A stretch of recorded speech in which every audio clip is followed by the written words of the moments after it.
Good day and welcome to the Javett Arts Center. My name is Puleng Plessy and I am the Educational Officer for the Javett-UP. And thank you for joining us today, where we are speaking about the gold of Africa, or African gold, and the appropriations and misappropriations of culture. Today we are joined by Sian Tiley as well as Christopher Till, moderated by Siseko Kumalo. And as you can see behind me, we have the Queen Mother, which I know Mr. Till will be speaking a lot about today. So please, can we welcome Siseko Kumalo, and looking forward to the conversation. Thank you, Puleng. Thank you very much for that brief introduction. And a hearty good morning to all our participants who are joining us this morning as we curate a really interesting discussion. And to just frame the conversation, I'd like to start off with some opening remarks. The allure of gold has motivated humanity to great heights and depths of achievement and destruction. Its glitter, timeless properties, and ability to be transformed into objects of beauty and desire have driven this fascination and the many legends and characters surrounding gold. El Dorado, Prester John, Mansa Musa, Queen of Sheba, King Solomon's mines, and the Kruger millions, among others.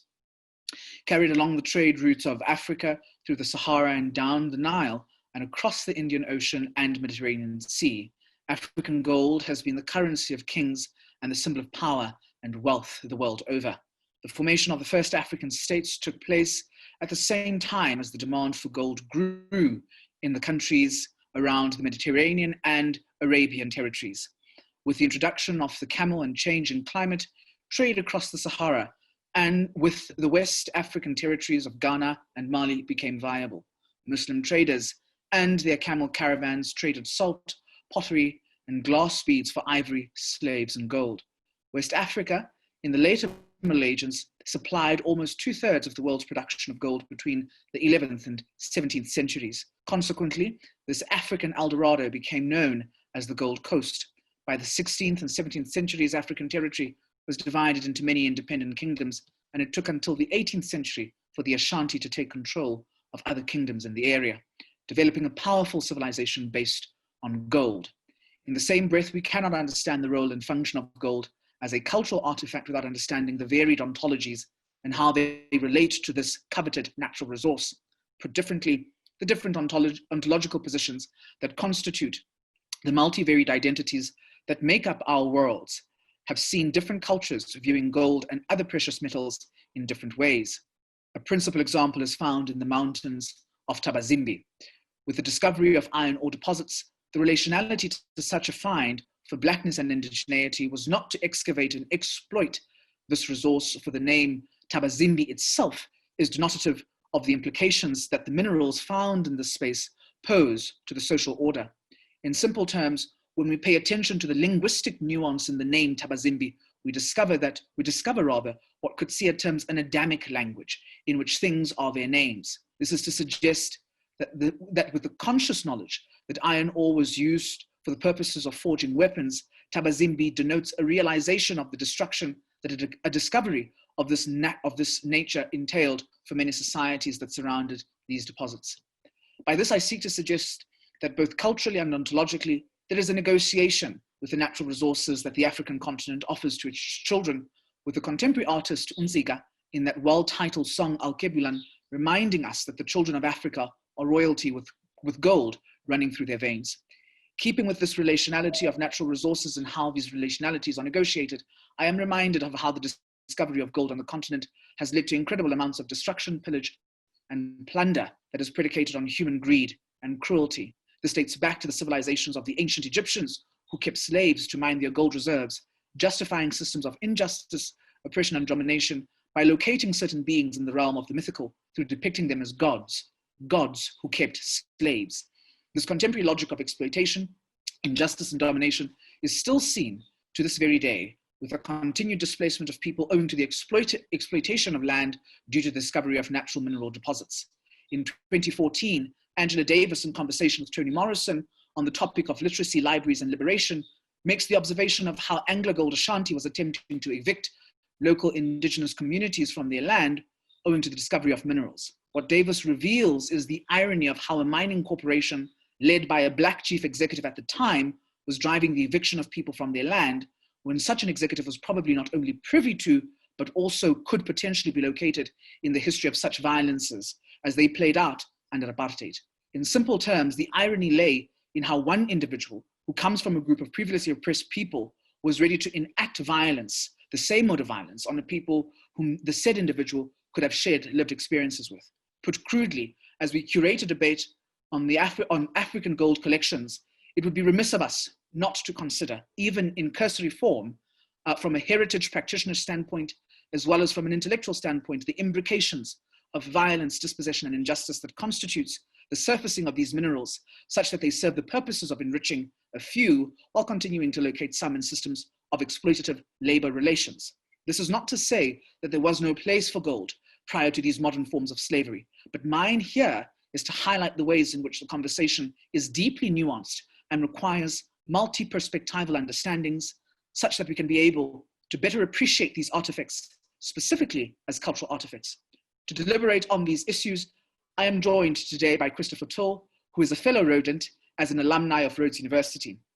Christopher began his career as director of the National Gallery of Zimbabwe before becoming the director of the Johannesburg Art Gallery and Museums. He later became the director of culture for the city of Johannesburg, where he established the first cultural office and the formation of policy.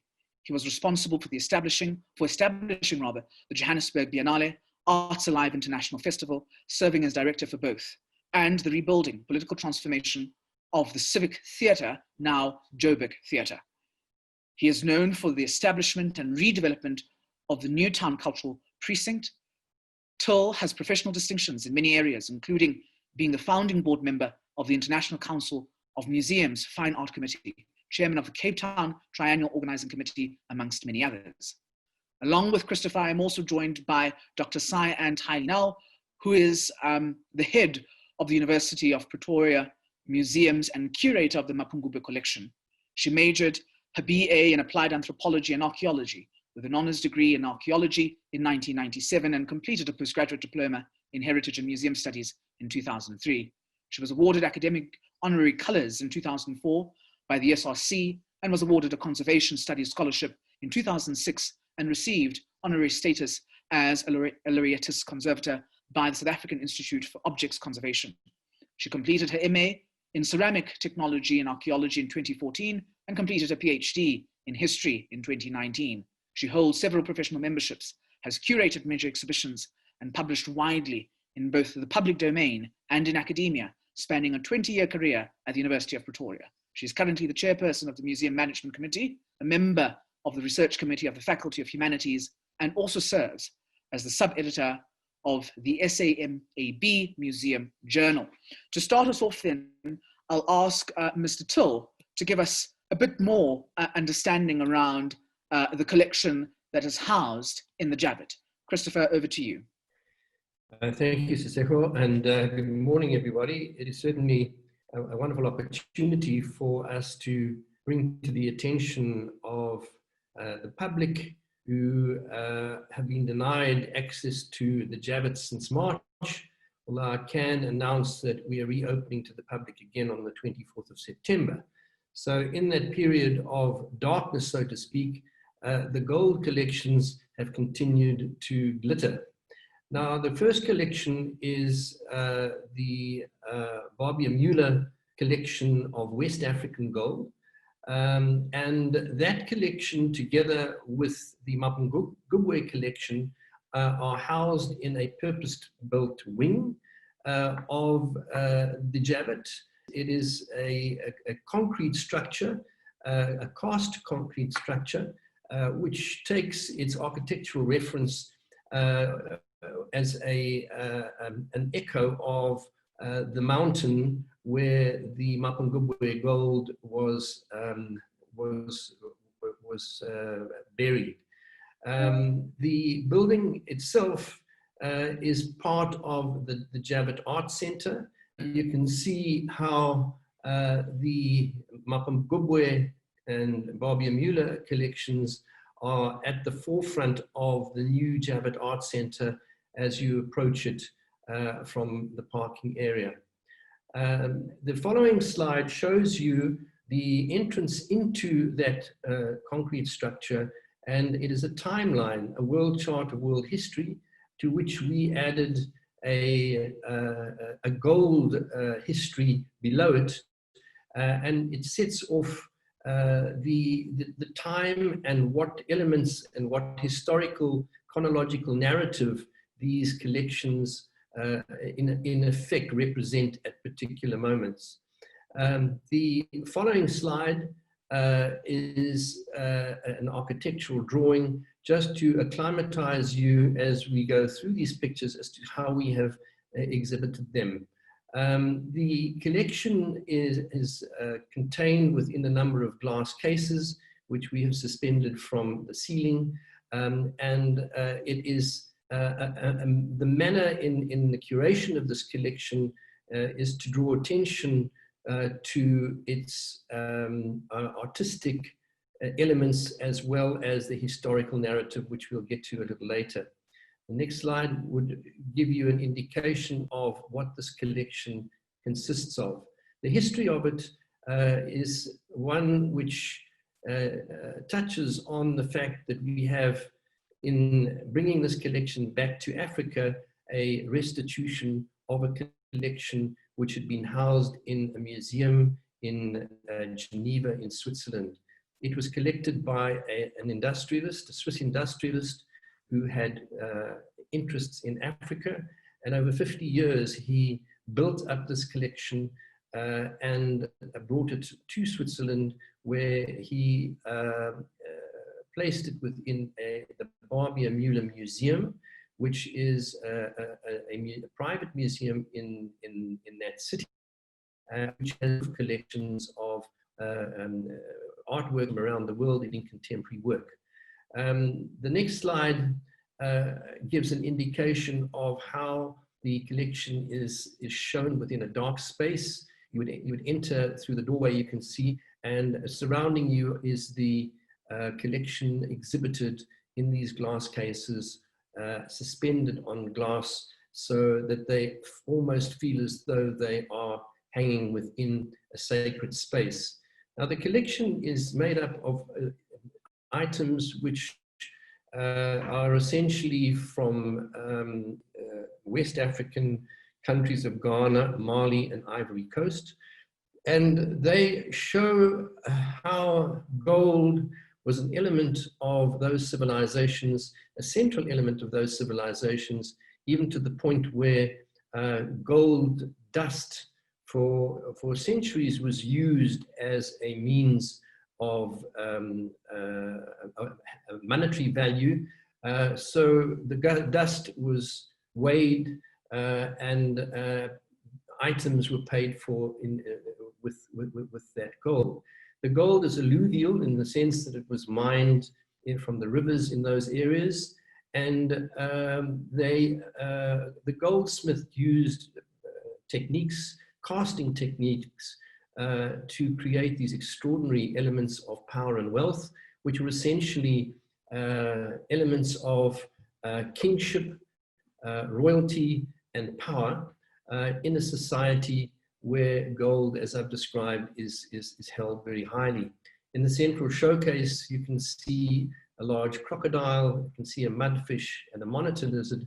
Now, those elements are cast gold, and the crocodile is probably about 15 centimeters long, which gives you a sense of the scale. On the left, you can see a bangle, which would be used, and in the first image behind Puleng with the Queen Mother, you can see that she is wearing her regalia with these golden elements. But what is so interesting is how the design of these elements, the techniques of these wonderful elements have a signature which is specific to the African continent in a sense, and the zoomorphic pieces are illustrative of the metaphorical description of the animal forms, the plant forms, which have had significance in demonstrating how the kingship or the royal structure ruled people. Following slide again gives you a sense of the scale of the collection.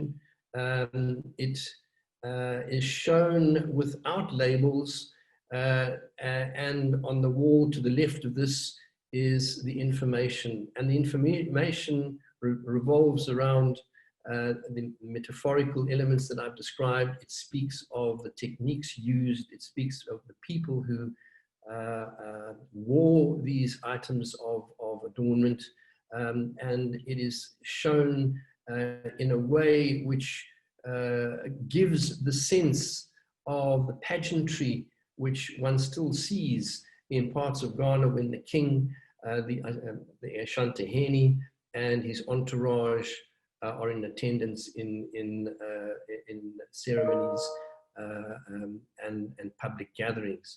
This is the monitor lizard I spoke about, cast gold, and the following one is an antelope figure, but in this instance it's not cast gold, it is gold leaf which is placed over a wooden core.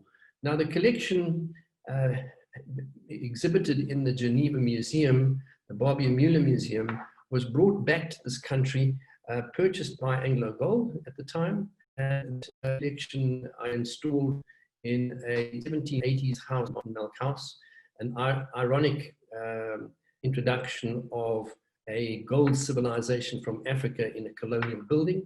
And after 20 years of it being exhibited in Cape Town, the museum ultimately closed, and the collection was in storage for some years, and we've been able to bring it back to the Javett Art Center and place it within this building and give it life once more in a setting which is respectful of this collection in producing an exhibit which is not only visually very exciting, but it also brings African culture, African identity, African technique back into a public realm.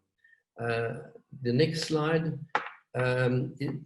is the golden lion, which is also cast gold, and that figure is probably about 6 or 7 centimeters long and about 5 or 6 centimeters high. So again, the scale of it is significant, which would be an ornament used with the symbols of power, a sword or a staff, which the king would use in showing his regal identity. The last 2 slides here just show you how some of these items of adornment are used. And there you can see is Shantaheni with all of those gold objects, the rings, the necklace, the headdress, the staff, which is representative of how closely gold was associated with the, in this instance, the Ashanti kingdom in West Africa. I'll leave it at that as the introduction to the collection. Thank you very much for that, Christopher. And it is quite impressive to see the role and function of gold as an integral part of many of Africa's ancient civilizations. And with that, I'll now hand over to Sian to also give us a sort of a brief introduction around the Mapungubwe collection. Sian, over to you. Thank you so much to the Javett for inviting me to be part of this long overdue conversation, by the way. I look forward to it. We should understand as well that we're very privileged to have these gold collections. They are so unique, particularly prehistoric collections. Of course, I've been very privileged to be the curator of the Mapungubwe collection for 20 years. A lot has changed. Gold, the meaning of gold has changed significantly, but essentially the Mapungubwe collection, beyond just the gold collection, of course, is very integral part of the University of Pretoria's institutional history. And when we had the opportunity to exhibit the Mapungubwe gold collection away from the university museums and bring it to a contemporary space such as the Javett, and to showcase it all in a gold tower alongside contemporary African art. The main spur of that, of course, was wider public access, and people could engage it a lot more. The university began exhibiting the Mapungubwe collection in the year 2000. It was on exhibition for 20 years, largely as an archaeological collection. The collection was acquired throughout the 20th century, largely under the patronage of the archaeological discipline. It was acquired through excavation over close to 85 years. And at that time, in the 1930s, South Africa was going through its national elections. General Smuts at the time was calling for the Africanization of science. And in fact, archaeology as a discipline was very much politically supported by government as well as South African civil service. So a lot of our early archaeology in South Africa, including Mapungubwe, was run by the Archaeological Bureau. And so as such, at the time of its discovery, it was not seen beyond the discipline of archaeology, the discipline of archaeology. It was merely an archaeological collection. Of course, like all gold collections, they shouldn't just be locked up and put in a safe. They should be on exhibition. And it's impossible for this discussion to go into the in-depth history. But things significantly changed, not just post-1994. While South African democracy activated more of a social and political stance on Mapungubwe, it was really only much later that the Mapungubwe collection reached the public domain. And this was a result of a lot of changes, largely driven by legislation and legal forces. The South African Heritage Resources Act spurred a declaration of the Mapungubwe collection, the World Heritage Site. And so there were these nuanced changes around heritage in general, around archaeology, around many multidisciplines within the subject of Mapungubwe that led us to this point where it is at Javett. What you see here on the slide is almost a majority of the collection. It is very small in comparison to the Barbie Mueller collection, but it is very sophisticated and almost, as Christopher hasn't said, is one actually walks up elevated, and it actually elevates our South African national heritage in the next level of the Gold Tower. The idea of curating this exhibition together with Christopher was definitely to move away from these as artifacts, definitely seen towards more as art. And the discussion was, what should the focus be? And of course, the materiality of the gold itself became so crucial. And of course, as you can imagine, this is a precious metal. Security of such a significant collection, which is completely irreplaceable, are all at the forefront of designing an exhibition like this, as well as the conservation of a collection like this. And the exhibition, as you see at Javett, is far from finished. Christopher has not mentioned that. It's far from finished. So what you see on exhibit here is largely that which is declared national heritage, that which belongs to the state. We are merely the stewards of that collection. And you will see people generally think Mapungubwe gold consists of the rhino, but of course it's a lot more than that. And that's why we didn't want to elevate just that particular object, because so much emphasis has been placed on one object instead of the collective collection. So you have your iconic pieces, and these are not, it's actually gold, it's very fine gold foil, no solid objects except for a few cast beads. But what this oval table shows you is really to highlight the indigenous technology of how gold was created by Mapungubwe as a pre-colonial society. You have the animals, there's a gold rhino, a bovine, and a feline, the gold vessel, and some of these forms that you see here in the slide are incomplete, they are only partial. The university has invested a significant amount of money, well over millions, over the past 20 decades to conserve and restore much of the collection that was lying in storage because the pieces are so fragile. And the aim of this exhibition was to exhibit as much of the gold as possible. There was a delay in exhibiting some of this at Javett because one of the university's priorities in part of its history of the collection was to make sure that some of these objects were also exhibited at the site, which is today Mapungubwe National Park World Heritage Site. So between 2011 and 2016, a portion of the gold collection went back to the site. And of course, you can understand there's a lot of demand for a piece of Mapungubwe in every province. And in this case, it was really great to showcase one of the rare archaeological collections together with that item.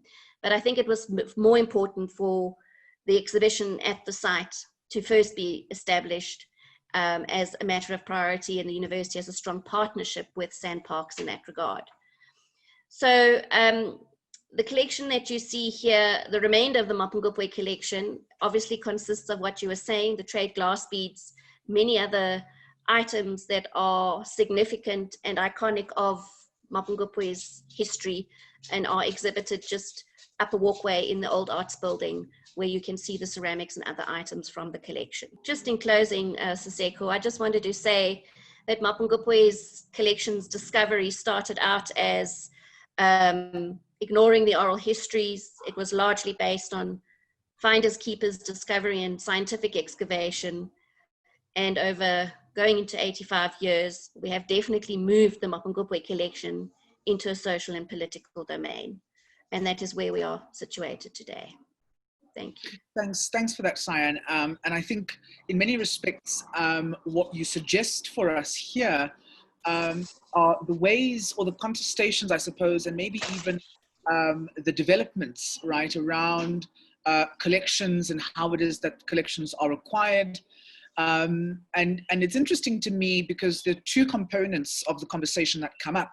And I want to pose this question to you first, and then I'll move over to Christopher. So one of the things that I'm interested in is precisely this move between the ways in which we understand the custodianship of these collections. As you say, the Mapungubwe Gold Collection, for instance, belongs to the state.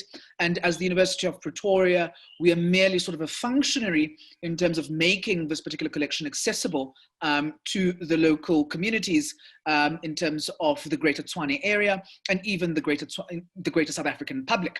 And I wonder then if you would give us sort of some insights around some of the acquisition strategies in terms of getting these particular collections, what that entails, and how it is that, as you say, we've been able to do this kind of progression work in terms of moving away from this sort of finders keepers kind of strategy to a more democratized kind of approach in terms of allowing for access into these kinds of collections. Sian, over to you. Thank you, Siseko.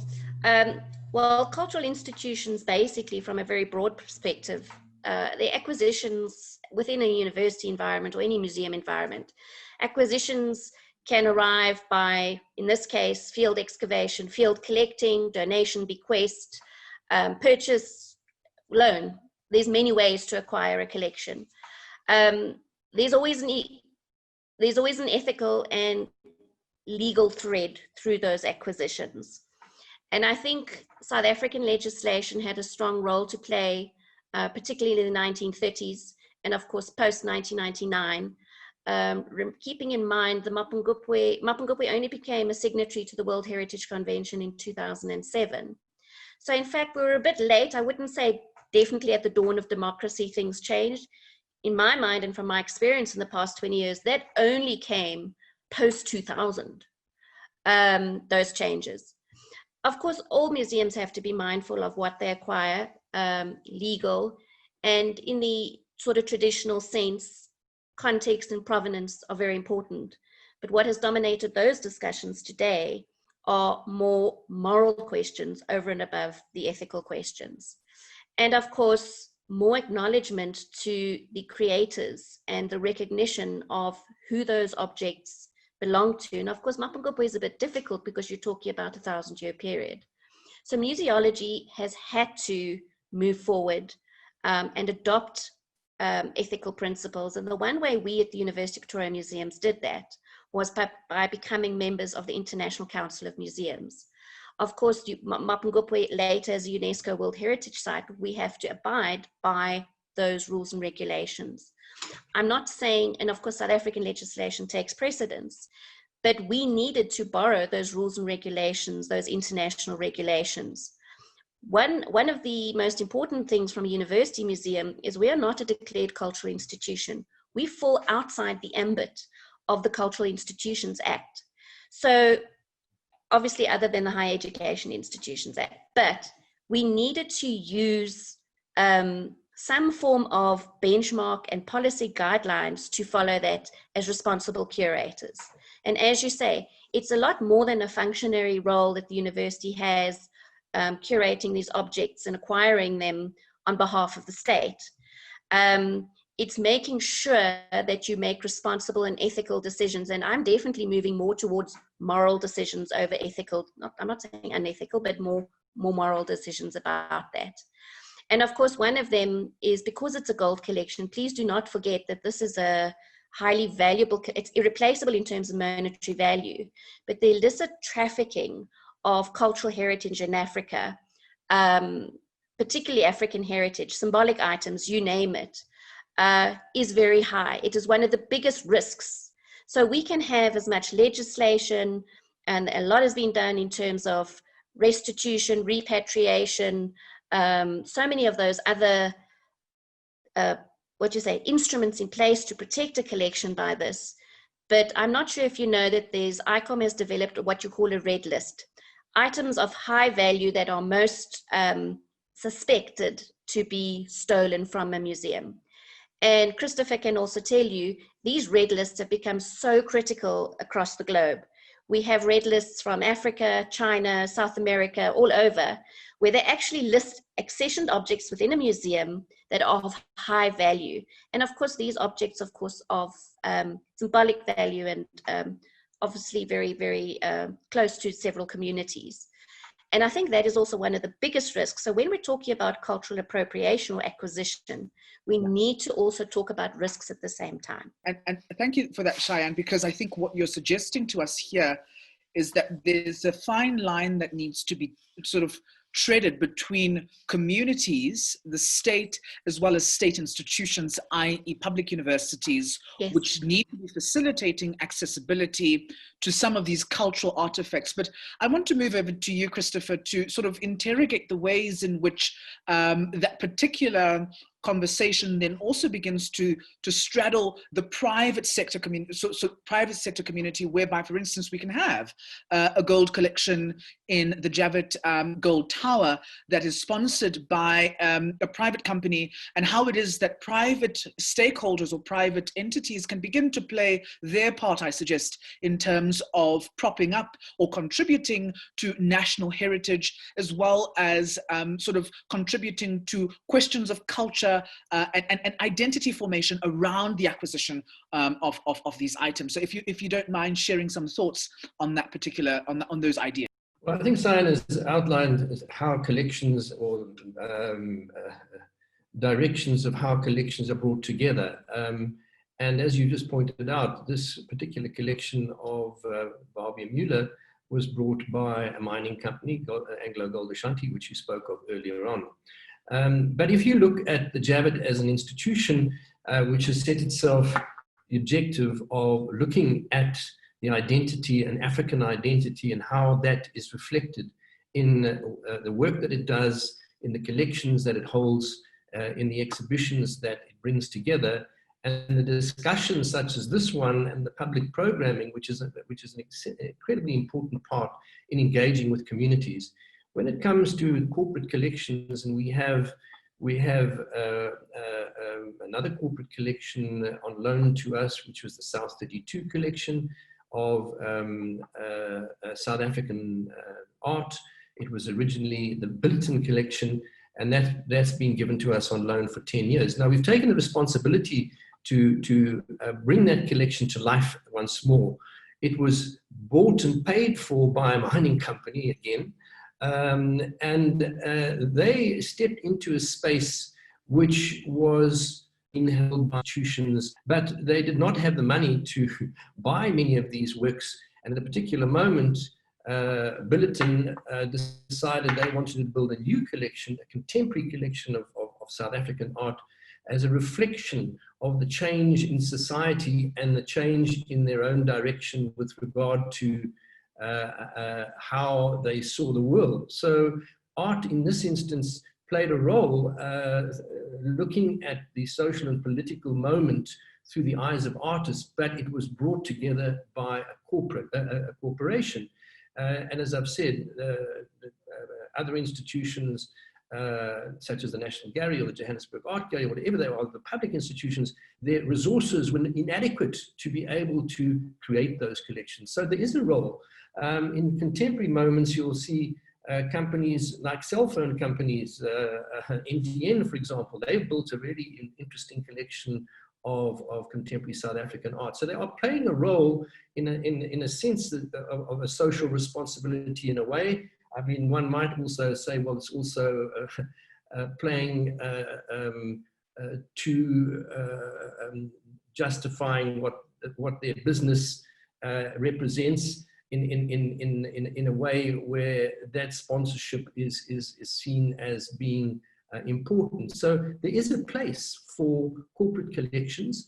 The other collection we have as the founding collection in the Javett is the Javett Family Collection. That is the principal and founding collection which we have on loan to us, and was in fact the nucleus and the catalyst of creating the Javett. Now that's a very important collection, and that was by a private family foundation. And we've also, one of our exhibitions that were open for when we opened our doors is the 101 Collecting Conversations exhibition. That was drawn from 60 collections and institutions around the country, and work which many pieces of which had been in storerooms for a long time. But those elements that were contained in those collections have been brought together at the Javett. So the Javett is using its facility and its approach to what its work is to be, which is educational, very strongly educational, and outreach in engaging with the community, which you were beginning to refer to. We see that as a critical role. So we see ourselves as an educational institution. And if you look at how museums today are trying to contextualize themselves in a post-colonial discussion, it is very much within the realm of engagement with a social and political condition of the time.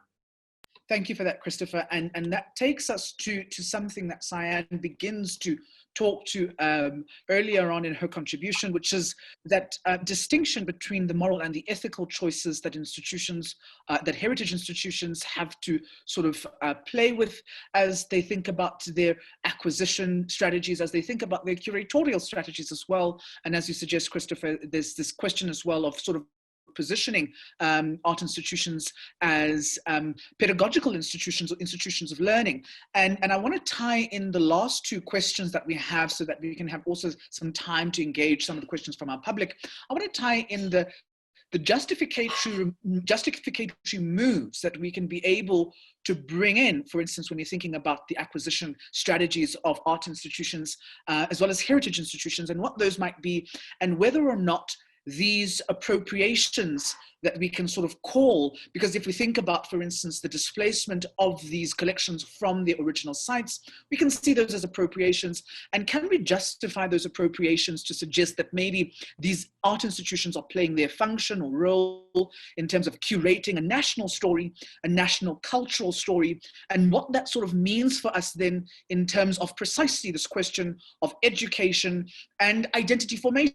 Because I think quite a lot of work that also is embedded in this kind of work is the idea around curating national stories, curating national identities, precisely in the post-colony, as you suggest, Christopher. But Sian, I'll start with you and I'll give you 5 minutes, please, to just sort of respond to some of the themes around the appropriations, the ways in which we justify those appropriations, and how maybe it is that those justifications can be rooted in this work that Christopher is talking to, which is the work of democratizing these particular collections, making them accessible and making them part of our national heritage, such that a lot more South Africans can be able to interact with these collections. Thank you. Well, I think any curator's view should be to try and mitigate cultural appropriation as far as possible.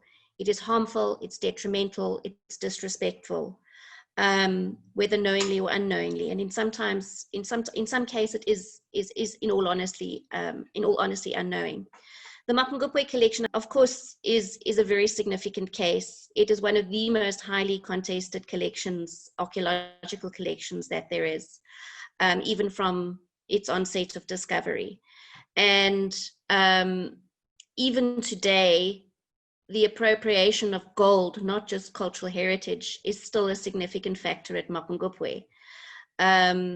For example, there's a big mining debate at Mapungubwe. And so this seeking of gold as a natural resource for any purpose, yes, you can say economics and the economic angle strongly outweighs the cultural heritage angle.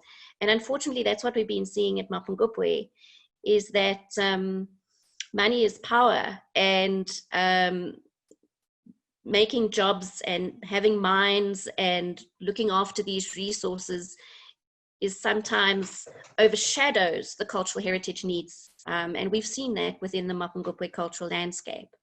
So what Christopher was saying is, it is interesting that some of these collections are funded by private organizations, by private individuals, in fact, by the very people who are mining. That was also the case with the Tiley-Nel gold collection, by the way, if I'd stand correct, Christopher. It was also funded, the excavations were funded by a mining company. And unfortunately, Mapungubwe has just got rarer in the sense now Tiley-Nel collection gold has been stolen. We are sitting with less and less archaeological collections, and if not the only archaeological collection. I think as responsible stewards, the University of Pretoria has tried as far as possible to recognize the communities. That began in 2007 with the repatriation of the human remains that was symbolic, return back to the site. That in itself was rather a controversial element of Mapungubwe's history, and it still is today. Everything about Mapungubwe is contested, and it always will be. Because people are not just seeking gold, they are seeking the truth about whose heritage is it, where does ownership lie. And I just want to say, beyond your comment, it's not just looking at Mapungubwe within a national perspective, but we really have to take Mapungubwe a lot more globally, because Mapungubwe and the collections like this are not just for South Africa, but for the rest of humanity.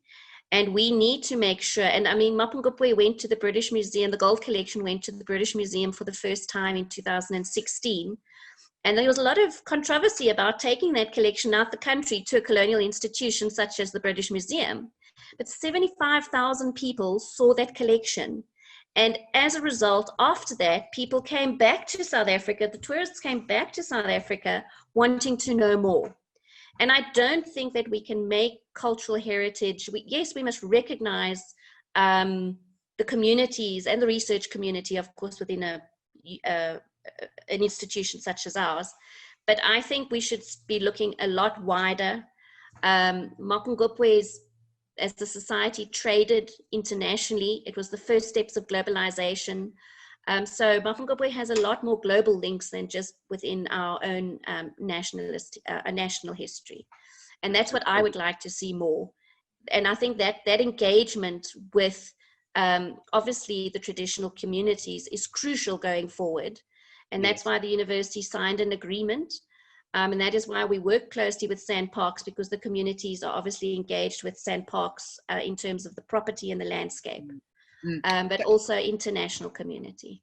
Thanks for that, Sian. And I think you touch on something that's quite contentious, which is the question of human remains. Because, for instance, we'll know, for those of us who are familiar with the conversation, that a number of art institutions in the country, I think of the Albany Museum, for instance, in Grahamstown, how it still has human remains to this very day, and some other institutions as well, art institutions and heritage institutions in the country still keep human remains. And so you touch on a very thorny subject there around the question of repatriation back to Mapungubwe, which I think is closely imbricated, if you'll recall in those opening remarks that I gave, the question of ontology linked to culture, which is then linked to these sort of historical artistic artifacts, and how it is that we negotiate those relationalities and those relationships. But Christopher, I just want to touch on your thoughts and your ideas around this particular question of appropriations, the question of justice, because I think in many instances that's where we go back to, insofar as we're talking about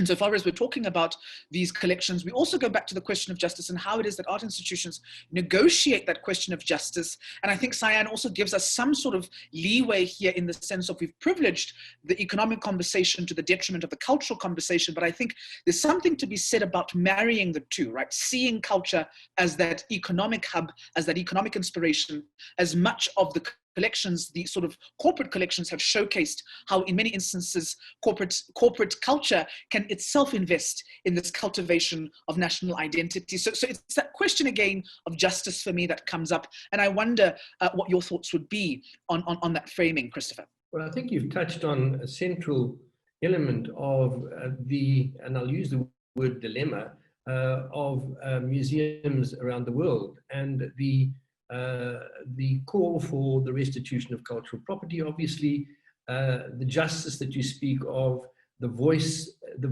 of those whose cultural artifacts are being held without that voice being heard. I think that voice is critical. And interestingly enough, the International Council of Museums, at its conference 2 years ago in Japan, a new definition for what museums should be doing was tabled, and a vote did not go ahead because there was division, or sufficient division, in the 20,000 institutions represented by the International Council of Museums as to what the role of the museums is and should be, and what the fate of collections in these institutions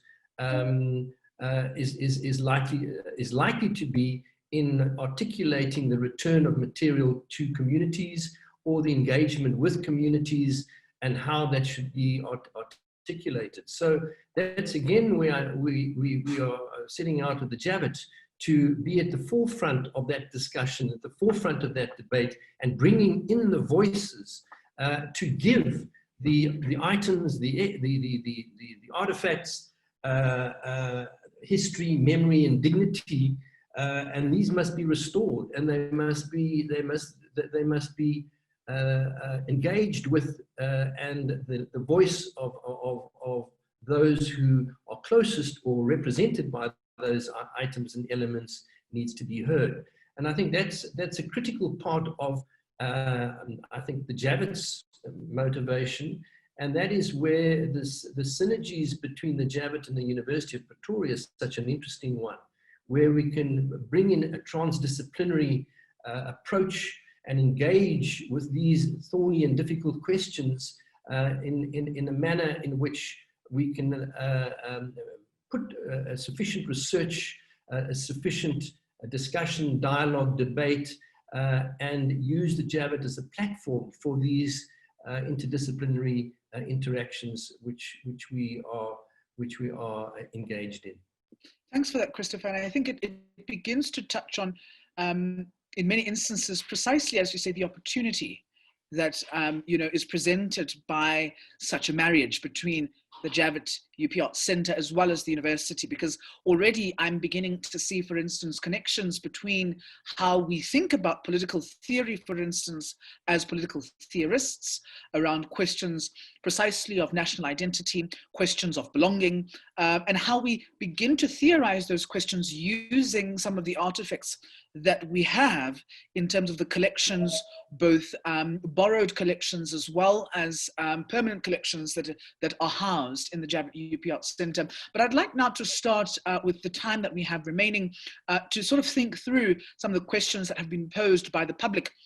And I want to start off just to pose to both of you the question of discontinuities, both in ontology in relation to retrospective appropriation, claims on objects and cultural content in your fields, and how we begin to correct in many respects those ontological questions. And what I'm basically getting at here is to suggest that, is there an opportunity maybe presented by the Javett-UP Arts Centre for co-creation of knowledge, not only with the university, but also cultural workers and cultural practitioners that are located, for instance, in the Greater Tshwane area, in the Greater South African community, also beginning to draw on, as Sian suggests, an international community as well in terms of profiling these artifacts such that we begin to expose them to a greater audience. Sian, I'll begin with you on that particular question, and then I'll move on to Christopher, and I'll give you 2 minutes to give me your thoughts on that, please. Well, what we really need to start considering, or not what we need to start, we have been considering, is the indigenous ontologies. A lot of Mapungubwe has to be situated within IKS. Museums are social and political spaces. And also, I mean, it's good that Javett is linked to a university where we're there to produce new knowledge, but we've also got to move these debates outside of particular disciplines and outside of academia. And I think that's where a museum can take over, providing that public access and giving platforms for these discussions, and a place like Javett, a meeting place where people can have these discussions. Because a lot of these questions don't just come from within academia.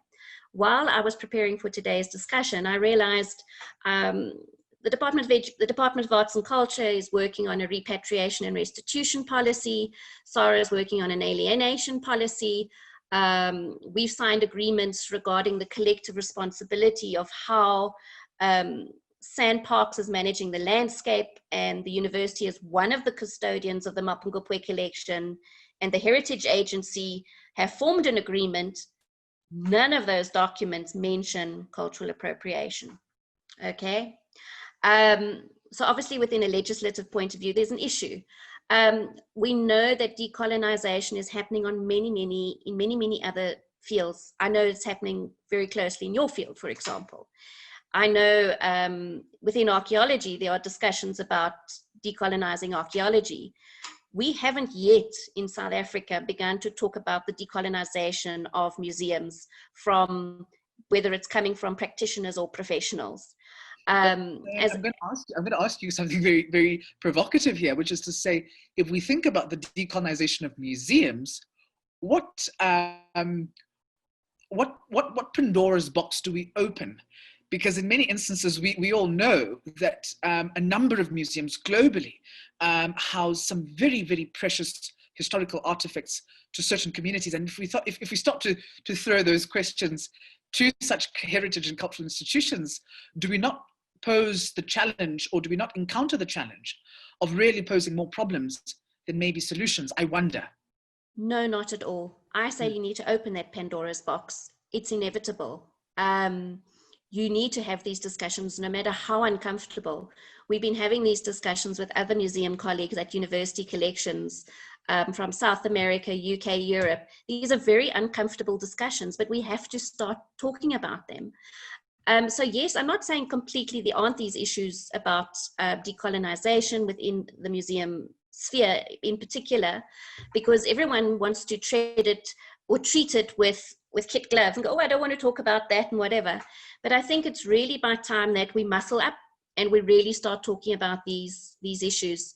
Because if we have to leave it up to government gazetted and it's legislated, we are then thrown into disarray and are unprepared. That is exactly what happened with the repatriation of the human remains.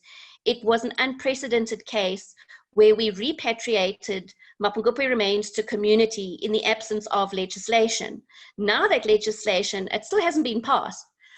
So I don't think we should be waiting for government, or we should be waiting for people to legislate how we should do this along ethical or legislative lines. And I think that's where a gallery such as Javett, or a museum and a university, you have a combination of minds of both the knowledge keepers or makers, such as your academics, with the general public, and including the community coming together and having those discussions. I think they're uncomfortable discussions that just still need to take place.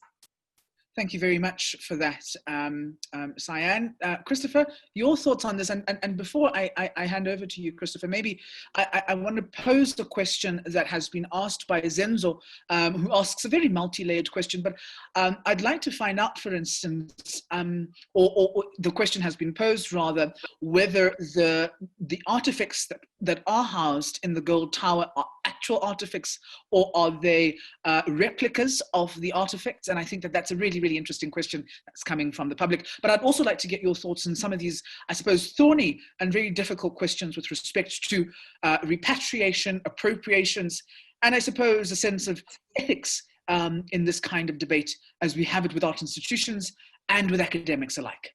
Yes, and there's also a moral imperative, but it's that if one follows the discussions and the processes and the contestations which museums are facing around the world, it's exactly what we're speaking about here.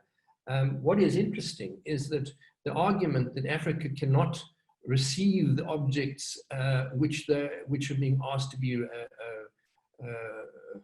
the restitution of these objects is changing, in the sense that there are new institutions appearing on the African continent. For example, there's a Museum of Black Civilization in Dakar in Senegal, which opened recently in 2018, which is a huge institution.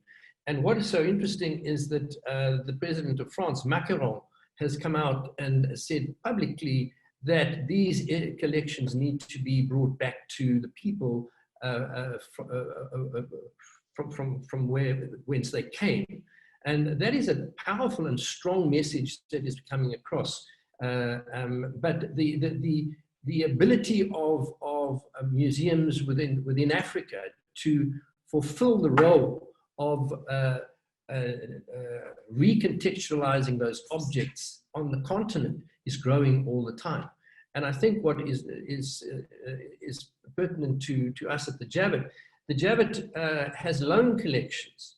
We don't have the storerooms full of items that have come from various sources and sitting in storerooms and working out what to do with them.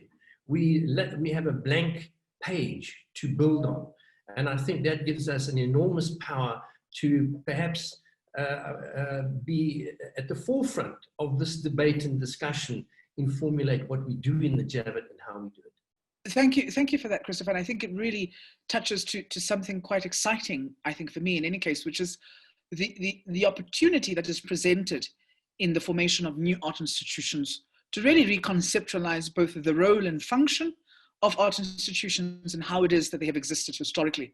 And as you say, this is an opportunity maybe even to work with what Sian has been suggesting, right? To locate or to curate a dialogue between local cultural practitioners, the public and the community, the university, as well as curators and art practitioners, right? So to basically bring those conversations or bring those multi-party stakeholders together in the Javett to say, how do we begin to drive policy directives in terms of the trajectory of culture in the South African context? I think both of my guests this morning also suggest a very, very important question, which is the question of historical justice and how it is that cultural institutions respond to the question of historical justice. As Christopher suggests, you know, we've begun to see powerful global leaders who are talking to this question of repatriation, to this question of historical justice. And I think this is a moment, this is a turning moment historically, globally, for us to really tap into the ways in which we can begin to deliver on those promises of historical of historical justice, rather. We thank everybody for joining us this morning for this conversation, and I really would like to say a special thanks to both of my guests, Sian, as well as Christopher, for really giving us some really interesting insights around the ways in which art institutions can really play an active and formidable role in social transformation and reconfiguring the makeup of culture, national heritage, and these artifacts and collections. Buleng, I wonder if you have some final concluding remarks before we end off. Thank you, and over to you. Thank you once again to our guests. Thank you to you, Siseko. Until next time, bye.